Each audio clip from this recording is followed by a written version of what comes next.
Good morning, football. We are now joined by one of the best defensive linemen in the game. Last year, we saw him help anchor the 49ers defense that helped them get to a Super Bowl. This year, he's doing the same in Indy as a big part of why the Colts are 4-2 and also the number 3 ranked defense in the game. And I'm talking about an absolute beast on the field. We are so glad to have him here on the show. Please welcome DeForest Buckner to the building.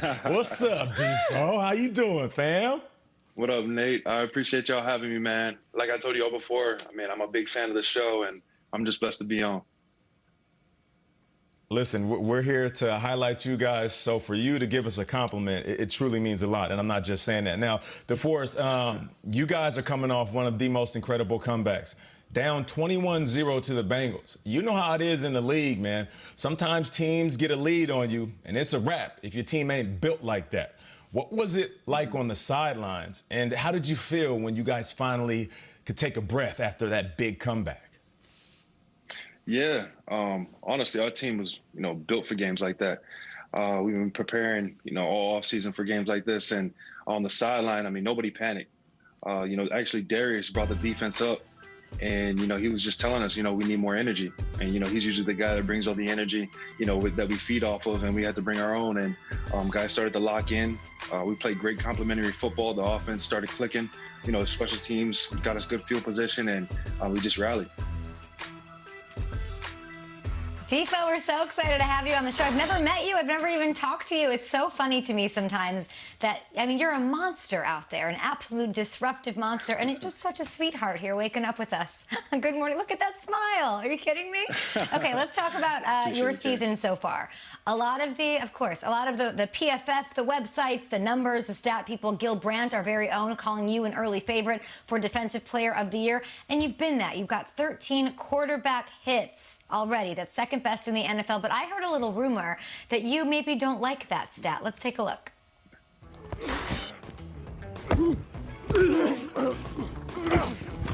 Come on, man. Tired of these damn quarterback hits. I need to give me sacks. Whoa!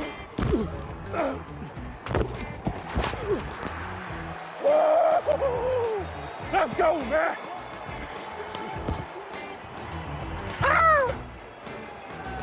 Game is special, isn't it? Oh, yeah. I think he is. It's huge. So, DeFo, why is it so important for you to get to the quarterback, and what's wrong with quarterback hits?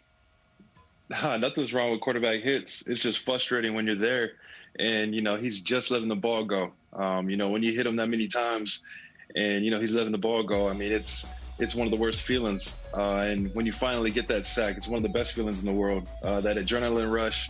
And so, it was about that time for me. And, I finally got one in the game.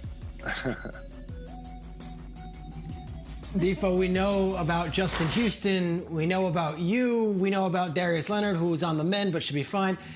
But this Colts defense, there's a lot of guys the country doesn't know about yet. I'm talking about Bobby Okereke and Julian Blackmon, who had another game-sealing huge play.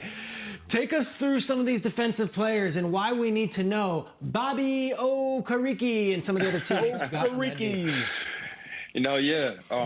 Our defense, we're a young defense, and we got a lot of playmakers all over the board, And you mentioned Bobby, you mentioned Julian. I got a big guy next to me, Grover Stewart, who's phenomenal in the run game. He's running sideline to sideline like the linebackers. So, we got guys all over the board that contribute to this defense. It's not just me, it's not just Justin, it's not just Xavier, Darius. You got guys like Anthony Walker. Guys that step in like Zaire Franklin. We got many guys across the board that can play at a high level, and that's what I love about this defense. We love that defense, too. And listen, we loved the San Francisco 49ers defense last year. It's a great run. It's a great team. It's a great story. And I remember we were all shocked, DeForest, when we wake up one morning and we see that you've been traded to the Indianapolis Colts. How did you find out, and how did you feel right when it happened? Yeah, through the whole negotiation and everything, once they told my agent to start shopping around and, talk to different teams, that's kind of, the hint that I got, I'm probably not going to be here next year. And, when they when they went through with the trade, obviously, yeah, I was upset a little bit. You know, I wanted to stay there as where I was drafted and everything. But, you know, I looked at the brighter side of things, you know. I'm going to a team that wants me, a great organization with a great culture, great people. And, you know, I've been hearing multiple, you know, positive things from different sources, you know, about Indianapolis and about the organization. And coming here, I mean, they went beyond my expectations on, you know, how everybody is over here and what the culture is over here. And I'm excited to be here. You know, this is where I'm supposed to be. So I'm just excited. We can tell you're joining the Colts culture, DeForest. You're also joining the Midwest culture. Now let's follow this. You grow up in Hawaii, the Punahou School, then Oregon, then San Francisco, then Indianapolis, Indiana. Dude, how's it going? No, it's definitely a transition. And let me correct your Hawaiian a little bit. It's called Punahou. Okay. Okay. Mahalo. Punahou. Yeah, no problem. And no, but the transition's been awesome. I mean, I'm from Hawaii. I've been on the West Coast my entire life. And then coming to the Midwest, it's definitely a culture shock a little bit, you know, but the people are amazing out here. The lifestyle is great. You know, I'm kind of a low-key guy. So, you know, it's a little slow motion out here, which I love.